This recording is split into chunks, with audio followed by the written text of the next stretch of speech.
우리가 혼자 하지 않고 연합하면서 하나님 앞에 나가지 않습니까?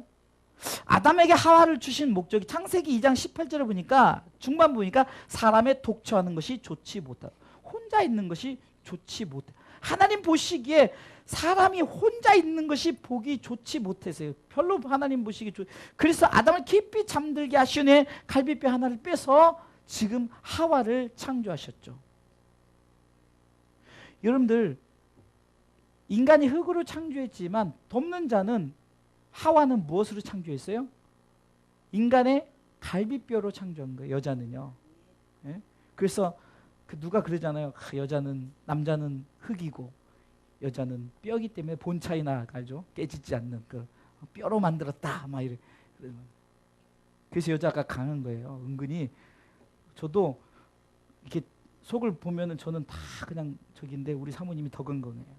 왜 그럴까? 여자는 뼈로 만든. 그러니까 아담이 부러워서 내 뼈 중에 뼈요, 내 살 중에 살이로다 이렇게 고백하잖아요. 여러분들 중요한 것은 하나님은 혼자 사는 것을 혼자 하는 것을 좋아하지 않았어요. 독불장군은 없습니다. 연합해야 됩니다.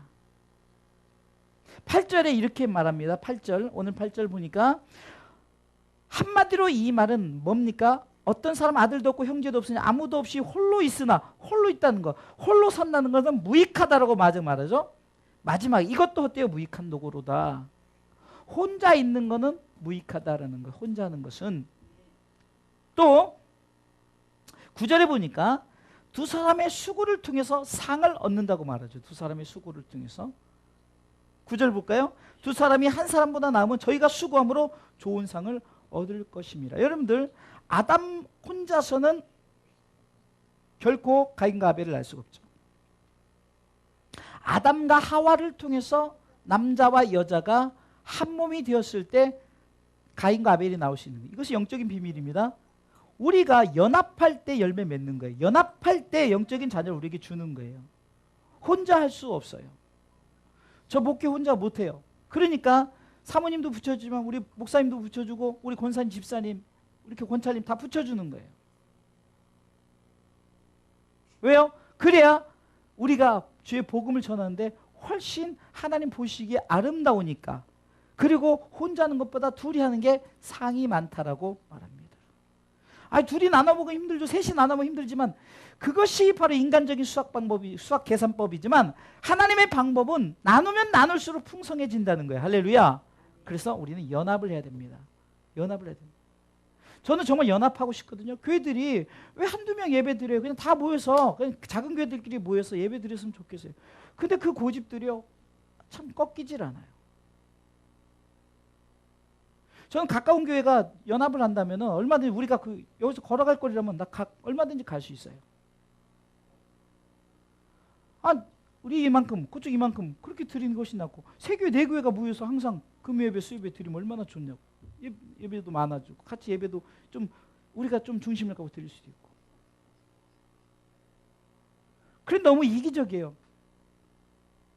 우리 교회가 뭔데? 우리 교회가 뭔데? 말로는 하나님의 우리는 다 하나님의 교회다. 물론 각 교회 모든 세나 모든 들어가는 비용을 각 교회에서 하기 때문에 각자의 교회가 있지만 그러나 하나님 보시는 중심 속에서는 우리 교회가 아니라 바로 그리스도의 교회, 연합하는 교회. 이 연합이라는 것은 바울이 이렇게 말합니다. 내가 그리스도와 연합한다. 시편 133편도 내가 그리스도와 동거한다. 하나님과 동거한다. 성도들과 동거한다. 여러분 이 동거해야 되는 거예요. 함께 해야 되는 거예요. 그래서 지난주에 말씀드렸잖아요. 우리가 정말로 하나 된다는 것, 함께 한다는 것, 동거한다는 것, 이것이 우리에게 얼마나 중요합니까? 내 삶을 돌이켜봤을 때, 내 그리스도인의 그 신앙의 삶을 돌이켜봤을 때 내가 연합하지 않고 나 혼자 했던가? 나만 생각하고 내 중심 가지고 내 욕심만 가지고 했는가? 이것이 아니라 우리는 다 하나가 돼. 여러분들 하나란 것은 1 더하기 1은 2가 아니에요. 1이에요. 1 더하기 1 더하기 1 더하기 1 더하기 1도 1이에요. 왜? 우리는 하나님의 영광을 위해서 주의 사역을 감당하기 때문에 영원히 하나님만이 우리는 결과론적으로 나올 수밖에 없는 거예요. 그러면서 이렇게 오늘 성경이 말합니다. 10절부터 한 사람보다 두 사람이 나음의 이유, 이 말은 곧 연합을 해야 될 이유를 첫 번째는 넘어지지 않는다는 거예요. 10절에 이렇게 나와 있죠.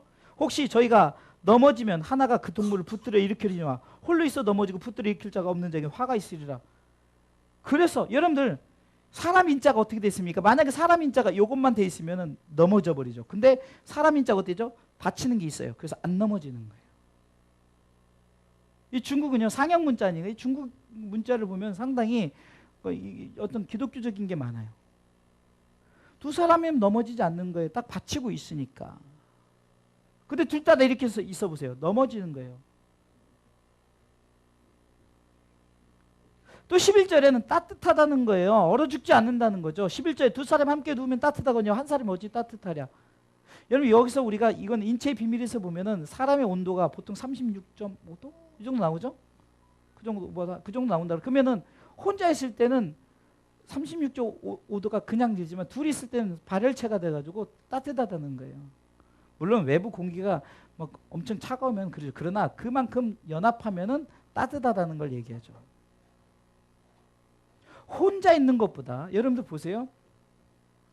여기서 우리가 지금 이만큼 있는 것보다 꽉 차 보세요. 공기가 훨씬 따뜻해요. 열기가 그래서 이 사람의 열기가 대단한 거예요. 그래서 막 어떤 그 큰 부흥에 막 기도하면서 찬양하고 뭐 이러면요. 그렇게 춥지 않은 게 뭐냐면 그 사람의 열기로 가득하기 때문에 막 뜨거워지는 거예요. 영적으로 뜨거워지는 것도 있지만 육적으로도 뜨거워지는 거예요. 왜? 하나보다 둘이 낫고. 여러분 잘 아는 옛날에 그 자식들이 서로 막 싸우고 그러니까 그 아버지가 자식들을 다 불러놓고서나 그 회초리 같은 거 그거 가져와가지고 하나씩 끊어봐라. 뚝뚝뚝 끊어지는데 2개, 3개, 5개 이렇게 안 끊어져. 그 비유를 아시잖아요. 이게 성경적인 비유예요. 혼자 하지 말라는 거예요. 연합하라는 거예요. 하나가 되라는 거죠. 묶으면 하나가 되는 거예요. 1+1이죠. 연합은 1+1이에요. 또 1 더하기 1 더하기 1도 1이에요. 하나가 되는 거죠. 결국은 하나님의 영광을 위해서 하나가 돼요. 따뜻하다는 거죠. 뭉쳐있으니까. 또 12절에는 능히 이기면서 끊어지지 않는다라는 거죠. 능히 이기면서 끊어지지 않는다. 12절 말씀 보겠습니다. 한 사람이면 패하죠. 그러나 두 사람이면 능히 이긴다는 거죠. 삼겹줄은 쉽게 끊어지지 않는다는 거예요. 연합이 이렇게 중요합니다. 한마디로 이 말은 예수님께서 그가 사역을 감당할 때 제자들을 삼으신 것도 연합하기 위해서예요. 제자들이 또 제자를 삼은 것도 연합하기 위함이에요. 목회를 하면서 제가 여러분들과 함께하는 것도 연합하기 위함이에요. 여러분들 복음을 위해서 우리는 하나입니다. 목사는 따로 뭘 존재하고 이것이 아니라 우리는 오직 복음을 위해서 각자의 역할 속에서 너는 이 달란트, 너는 이 달란트, 너는 각자의 달란트가 다른 것뿐이에요. 오직 우리는 주의 복음을 위해서 우리가 이 사역을 감당하는 거죠. 그래서 연합한다는 것은 하나가 된다는 것이고 하나님의 영광을 위해서 우리가 묶어진다는 거예요. 그렇기 때문에 지금 우리가 돌이켜야 될 게 지금 전도서의 이 강해를 통해서 돌이켜볼 두 번째는 연합하면서 살라라는 거죠. 내 삶이 연합하면서 살아야 된다. 마지막 세 번째 돌이킴은요. 하나님의 지혜로 살라는 겁니다. 짧은 구절이지만 13절부터 16절까지의 이야기는 대충 이렇습니다. 한 사람은 가난한 소년이 있어요. 한 사람은 부한 왕이 있어요. 그런데 지혜로 말미암아 이들의 상황이 바뀌어버린다는 거죠. 오늘 전도서 4장의 그 13절부터의 그 내용이 그렇습니다. 한마디로 말하면은 지혜로운 자를 하나님께서 높이신다는 거예요. 지혜로운 자를. 그러니까 여러분들 지혜로 사시기 바랍니다. 그럼 어떤 지혜입니까? 하나님의 지혜라는 거예요. 하나님의 지혜. 여러분들 보세요. 대표적으로 이 본문의 말씀의 배경을 우리가 누구를 생각하면 알 수 있냐? 사울 왕과 다윗 왕을 보면 알 수 있어요. 다윗 가난한 자였어요. 연약한 소년이었어요. 그러나 하나님의 지혜로 말미암아 그를 하나님께서 왕으로 세우셨습니다. 자, 사도행전 13장 22절에 패하시고 다윗을 왕으로 세우시고 증거에 가라사대. 이 구절을 보세요. 한마디로 패한 왕은 사울인데 사울이 어떤 왕이었어요? 그러나 사람의 지혜를 쫓았던 그는 어떻게 됐습니까? 결국은 전쟁터로 가서 죽을 수밖에 없는, 심지어 자살했어요. 비참한 죽음을 맞이했죠. 그런데 세운 왕, 다윗을 왕으로 세운데 이 다윗은 사람의 지혜를 쫓아서 하나님의 지혜를 쫓은 왕이에요. 우리가 어떤 지혜를 선택할 것인가? 여기서 제가 하나님의 지혜로 살려, 그냥 지혜로 살려고 하지 말고 하나님의 지혜로 살라는 거예요. 하나님의 지혜. 여러분들, 하나님께서 우리 가운데 전도에 미련한 것으로 우리를 구원하시길 원하셨어요. 그러면서 말씀하시기를 세상의 지혜는 하나님의 지혜를 알지 못해요. 왜 그럴까요? 전도가 어떻게 보면 미련한 거지만 최고의 지혜라는, 하나님의 복음을 전파하는 거. 그러면서 말하는 거예요. 우리가 세상의 지혜로는 그 뭐 전도 별것도 아닌데 이렇게 생각하지만 하나님 보시는 그 지혜는 다르다는 거예요. 주를 위해서 한다는 것, 주를 위해서 우리가 지혜를 짜낸다는 것, 남들이 보기에는 어리숙해 보고 연약하고 아무것도 아닌 것 같다 할지라도 하나님 보시기엔 다르는 거예요. 사울은 하나님의 지혜를 가졌다가 그가 그 속에 악령이 임하기 시작하니까 어떻게 됩니까? 하나님의 지혜가 떠나고 세상의 지혜만 계속 가득했어요. 그러니까 스스로 올무에 묶여버렸죠. 흔히 말하면은, 요즘 시대로 말하면은 그냥 늘 그냥 불안, 염려, 두려움증이 있어가지고 누가 자기를 죽이려고 하고 꿈에서도 그러고 늘 그런 두려움과 막 그런 마음을 갖고 살아갔어요. 얼마나 비참합니까? 왕인데도 불구하고. 왜 그랬을까요? 사람의 지혜를 쫓아. 그러니까 하나님의 지혜로 살라는 거예요. 위로부터 오는 하나님의 지혜는 뭡니까? 바로 하나님 나라의 영광을 위한, 제가 전제 조건 두 가지를 했죠. 구원을 선포하는 거고 거룩한 하나님의 옷을 입는 거예요. 비록 이 소년이 가난한 자의 삶을 살았어요. 그러나 그 지혜로 말미암아 왕의 삶을 누리게 됩니다. 저는 그 나라에서 나면서 가난한 자로서, 그런데 나면서 가난한 것도 그런데 그러니까 옥생활까지 한 것 같아요. 옥에서 나와서 왕이 되었다. 누구를 말할까요? 예수님을 말하는 거 아닐까요? 예수님은 가난함으로 오셨어요. 쉽게 해서 옥중생활 같은 세상에서 매맞고 정말로 죄수의 몸으로, 그러나 그가 나중에 어떻게 됐습니까? 왕이 됐어요. 무엇 때문에? 하나님의 지혜를 쫓았기 때문에. 하나님의 지혜가 무엇일까요? 바로 구원 선포와 하나님 나라의 거룩한 옷을 입는 것이라고 그랬죠. 모든 세 가지가 다 그렇게, 서론을 제가 얘기할 것은 서론의 그것과, 위로도 마찬가지예요. 연합하는 것도 마찬가지예요. 무엇을 위해서?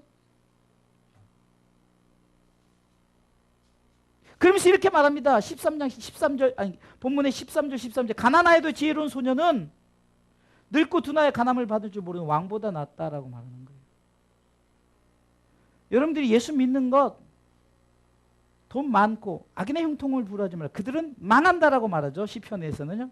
1절 4절부터는 악인은 그렇지 않으며 마지막 6절은 망한다 이렇게 말하죠.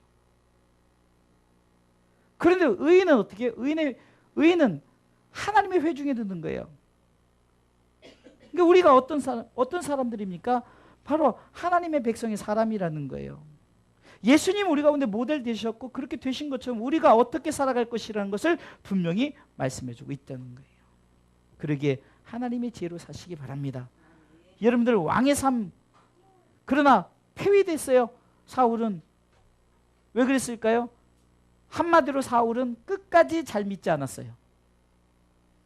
배교했다는 거죠. 하나님을 배신했어요.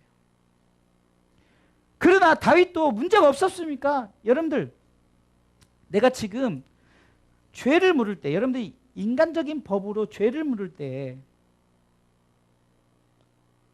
교만한 것, 이건 스스로 나 자신이 좀 높아진 거예요. 그냥 여러분들이 지금 도덕법으로, 윤리법으로 따질 때, 자, 이 사람은 그냥 교만했어요. 자기가 그냥 뭐 있는 거 자기 자랑하고 자기 마음대로 했어요. 근데 이 사람은 뭐냐면 남의 여자를 취했어요. 그리고 그 여자의 남편을 전쟁터에서 죽게 했어요. 누가 더 나쁜 놈이죠? 여러분들 볼 때 누가 더 나쁜 놈이에요? 이놈입니까? 이놈입니까? 똑같이 죄지만, 그러나 그냥 우리가 윤리적인 도덕적으로 볼 때 이놈이 더 나쁜 놈이에요. 그죠? 다시 말해서 다윗이 더 나쁜 놈이란 말이죠. 사울보다. 근데 중요한 것은 뭡니까? 오늘 설교 제목이 돌이켜. 되돌아본 거예요. 아, 내가 잘못했구나. 돌이킨다는 거, 회개한다는 거죠. 아, 내가 잘못했구나. 잘못을 인정하는 거예요. 내가 어떻게 살아야 될 것인가를 다시금 점검하는 거예요. 이것이 결론입니다. 이것이 중요한 거예요. 내가 어떻게 살아야 될 것인가를 내가 지금 잘못된 방향으로 하면 돌이킨다는 거예요. 그리고 내가 자꾸 해 아래 삶을 쫓아간다 그러면 해 위의 삶을 향해서 다시금 우리가 준비하고 나가는 거죠. 나를 점검하는 거예요. 고린도서 13장 5절에 우리 너희 안에 예수 그리스도가 있는 거 없는 거 점검하라. 그렇지 않으면 너희가 버리운 자라고 말하잖아요. 너희가 믿음에 있는가 너희 자신을 시험하고 너희 자신을 확증하라. 예수 그리스도 너희 안에 계신 줄을 너희가 스스로 알지만 없다면은 너희는 버린다. 그러나 우리는 예수 우리가 내 안에 있잖아요. 예수가 우리 안에 있잖아요. 그렇기 때문에 우리는 버린 자가 아니라는 거예요. 그런데 돌이키지 않으면 버린 자가 된다는 거예요. 그래서 돌이킨다는 것은 유턴한다는 거예요. 회개한다는 거예요. 다시금 살겠다고 작정한다는 거예요. 할렐루야. 우리가 그렇게 살 수 있도록 오늘 세 가지의 돌이킴입니다. 내가 위로하며 살아내지. 누구의 위로? 바로 예수님 구원, 천국, 상급에 대한 위로를 하셔요. 또 연합하는 거예요. 한 사람은 하나님 보시기에도 독자는 욕심이 나게 우리가 영화나 이런 데 보면은 그래서 은행을 털어놓고서나 우리 뭐 100억을 털었으면은 우리가 예를 들어서 5명이 털었으면 20억씩 가짜 그래 놓고서나 그런 데서 너 죽이면 하나 더 생기고 하는 결국은 다 죽잖아요. 그럼 그 돈 누가 돼요? 참 바보 같은 짓을 하는 거죠. 욕심이 그렇다니까요. 그냥 나눠 먹으면 되죠. 복음도 마찬가지예요. 연합하십시오. 하나가 되십시오. 하나님 영광을 위해서 나가십시오. 그리고 하나님의 지혜로 사십시오. 세상의 지혜는 욕심, 넘어짐, 흔들림, 무너짐. 그래 하나님이 지은 견고의 섬. 그래서 마태복음 7장 결론의 말씀에 마태복음 5장부터 6장 7장까지는 예수님께서 계속 한마디도 그냥 요즘 성경에 빨간색밖에 없다 했잖아요. 예수님 말씀이니까. 그러면 결론적으로 말하는 게 지혜로운 건축자에 대해서 얘기잖아요. 지혜로운 건축자. 하나님의 지혜죠. 반석 위에 세운 예수 그리스도의 중심 속에 세운 교회는 터는 모든 것은 흔들리지 않다. 견고히 선다. 비, 바람, 창수. 우리 가운데 여러 가지 유혹, 어떤 압제되는 힘들고 어려운 것들 있다 할지라도 견고하게 무너지지 않는다.